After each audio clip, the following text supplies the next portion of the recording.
menerima surat apapun. Kalau dari pihak Kejati kan bilang katanya Surat saya belum menerima surat. Guys, kasihan Nikmir ya. Udah denger belum? Katanya Nikmir ini menjelang hari kebebasannya malah P21. Yang bikin gue aneh lagi, Bang Fahmi selaku kuasa hukumnya kok belum mendapatkan berkas P21 ini.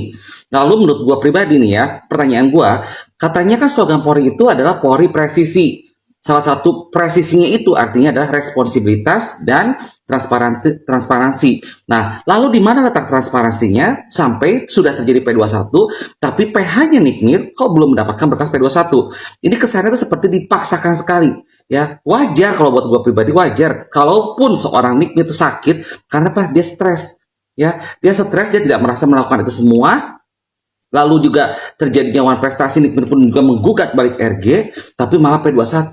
Bahkan berkas P21-nya pun tidak transparansi, berikan dulu ke pihak pengacaranya Nikmir. Ini kan aneh luar biasa ya. Tapi guys, jangan takut. Gue percaya nih ya, justru P21 ini malah bagus loh buat gue pribadi. Kenapa? Justru nanti di persidangan dengan melawan RG ini, persidangan, Nikmir justru akan bongkar semuanya bisa-bisan. Ya, daripada sekarang Nikmir bebas, lalu seolah-olah apa yang terjadi di dalamnya kita nggak tahu.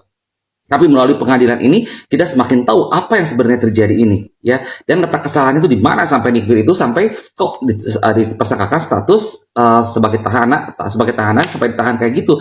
Lama pula. Dan ini menurut gue pribadi kasus paling aneh buat gue pribadi di Konoha ini. Sampai P21 aja berapa kali perpanjang penahanan dan baru keluar P21 nyerang P21 itu di hari-hari menjelang Nikmir ini bebas. Gue pikir ya, gue pernah mengalami permasalahan seperti ini sampai timbul SP3 saat gue melaporkan seseorang. Ya, gue pikir ini hanya menimpa buat orang-orang kayak kita doang nih, ya rakyat jelata lah istilahnya. Tapi ini pun juga terjadi pada Nikmir. Ya, ini gue tanda tanya juga nih. Sebenarnya ada apa dengan Polri ini? Dan benar-benar kelihatan banget ini ada yang ditutupi dan seolah-olah dipaksakan. Ya, seolah-olah dipaksakan. Tapi kalau gue berpikir positifnya, ini bagus loh sebenarnya. Justru melalui persidangan ini kan itu pasti akan sidangnya terbuka ya. Masyarakat bisa lihat, bisa datang, bisa mengawal kasus ini semua. Jadi kita bisa lihat kejelekan-kejelekan apa yang ada di dalamnya yang terjadi sebenarnya ini sampai terjadinya permasalahan ini semua. Dan sampai sejauh mana skincare itu berbahaya sekali dan sampai sejauh mana perannya RG yang katanya memeras atau apapun juga, dan sejauh mana kenapa Nikita Mirzani bisa menuntut uang prestasi. Dan apa yang dituntut terhadap RG oleh Nikita Mirzani itu wajar gue bilang. Ya, selama dia di dalam tahanan itu tuh dia udah harusnya menghasilkan omset tuh lebih gede lagi dari 100 M. Ya, dan yang bikin gue aneh satunya lagi, kalau sampai ini diperpanjang terus menerus ya masa penahanan ini sampai timbul akhirnya P21 di masa detik-detik terakhir, hari-hari terakhir Nikmir bebas, ini berarti Polri itu nggak salah nahan Nikmir dari awal karena bukti yang dia pegang, bukti permulaan dia yang pegang yang mungkin ada 2 minimal alat bukti itu belum memenuhi syarat. Tapi kok kenapa Nikmir ini ditahan? Ya, dan Nikmir saat itu juga mungkin sudah mengetahui hal itu, tapi membiarkan dirinya ditahan itu mengikuti permainan yang ada. Itu keren loh gue bilang Nikmir tuh. Tapi sampai akhirnya ini dipaksakan atau apa, ini tanda tanya ya buat gue pribadi, ini ada apa? Tapi sebenarnya bagus kalau buat gue pribadi juga, justru di persidangan itu Nikmir bisa langsung buka-buka belak-belakan nanti di persidangan. Ya, kita lihat dalam persidangan Isa Sega aja Nikmir dengan tenangnya, dengan apanya. Wajar kalau sekarang Nikmir sakit, karena manusia pun juga, kita pun yang di luar bisa sakit juga, apalagi yang di dalam, bener gak? Ya Pak, apalagi sekarang mendengar kabar dia di P21, ya stres pasti ada lah. Ya, cuman, aduh, buat Nikmir sabar ya, Loli doain terus ibu lu, dan kita semua masyarakat Indonesia doain terus buat Nikmir.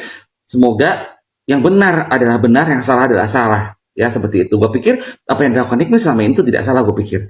Ya, apalagi yang gue dengar 3,4 yang sudah kembalikan, sisanya tinggal 16 juta. Dan sampai adanya Nikmir itu menggugat RG balik mengenai kasus perdatanya. Kebayang nggak? Kalau dalam persidangan, Nikmir bebas, wah RG parah nih. Parah benar kata Doktif. Oh ngeri nih istilahnya kayak gitu.